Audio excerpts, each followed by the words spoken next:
I've been thinking a lot lately about how it seems like yoga's sort of on its way out.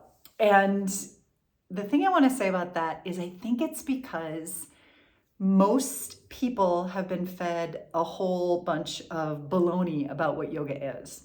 So the way that I've always seen it and the way that I tend to communicate it is that there's yoga with the little y, and then there's yoga with the big Y. And yoga with the little y is the yoga that you practice on your little rectangular piece of rubber.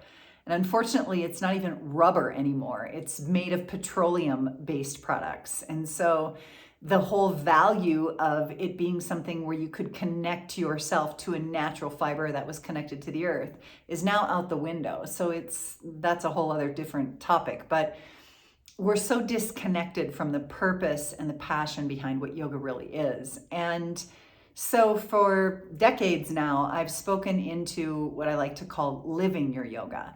And for me, living your yoga is essentially looking at the ways in which that we find integration in and among our past, the way we present in the world at this time, and the life that is calling us and is longing to live through us. So there's all these different pieces that are at play. And what you do on the yoga mat is such a tiny, tiny part that is essential insofar it has so much to offer us. But you can reach really high levels of consciousness and deep levels of peace and productivity and impact in the world without ever going to the yoga mat. So when you hear me speak and I say, do yoga, it's just such a tiny little part of the whole scope of what yoga really is. So many of you know that I'm on the verge of my 8th year of offering up Pilgrim, 108 days of living your yoga every single day. And that starts mid-September. And the main thing I want to say to that right now is that there are 12 touchstones. And a touchstone was originally a piece of stone that you would rub a piece of precious metal up against to determine the authenticity of the metal. So for example, if I took a piece of gold and I rubbed it up against a touchstone, that touchstone, based upon what was left behind and what it did to the metal, would reveal if the metal was authentic. So these 12 touchstones are what we rub up against for 108 days as a way in which to reveal our authenticity. That's sort of the bottom line of it.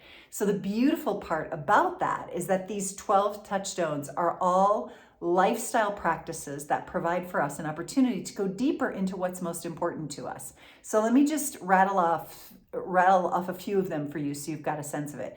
Number 1, move your body. That means get your butt moving. Move it or lose it. Movement is life. Movement creates an environment for your body to produce its own digestive juices, for your body to produce its own facial, for your body to produce its own antidepressants, for your body to function as optimally as possible. That is so imperative. Movement is life. So there's that. Then there's breath. So we breathe deeply. There are breathing practices, but there's also a relaxation into what is based upon the fact that if you fall asleep, literally or figuratively, you fall asleep in your life, you're still going to be held. And when we know that, our nervous systems relax. And when we're more relaxed, we're able to feel what is really going on. We're able to sense and to know more clearly what is our next best choice. So that's another one. Alter your consciousness. Alter your consciousness is about having a place that you go to every single day, like this. This is where I come 365 days a year with my community, with my sanctuary community. And 108 of those days will be with Pilgrim. This is where I go. It's ALTAR, but it's a way in which that I alter, ALTER, my consciousness. Because like Joseph Campbell says, if you have a sacred space and you go there every single day, something is bound to happen.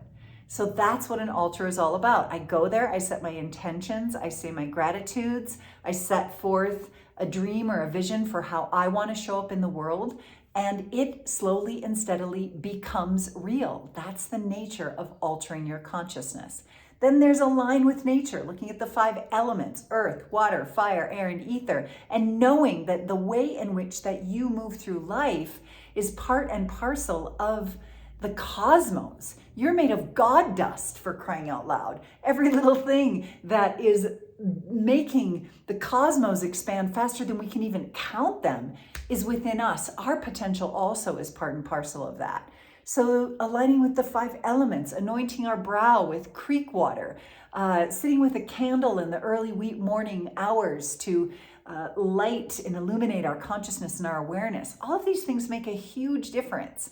Okay, so those are just a few of them. If you want to know more about these, there are 12 of them, 12 touchstones. We go week by week by week. We have a beginning week, we have a week in the middle where we actually take pause, and we have a week at the end where we wrap it all up. But essentially for these 16 weeks, we are together for Pilgrim. But if that's not of interest to you, just go ahead, bring yourself back around, and know that you can go to the blog, to the podcast, to the download, and you can find for yourself a downloadable version of these 12 touchstones, or you can go to Amazon.com and you can search for Pilgrim, Living Your Yoga Every Single Day, Britt B. Steele, and there's the book.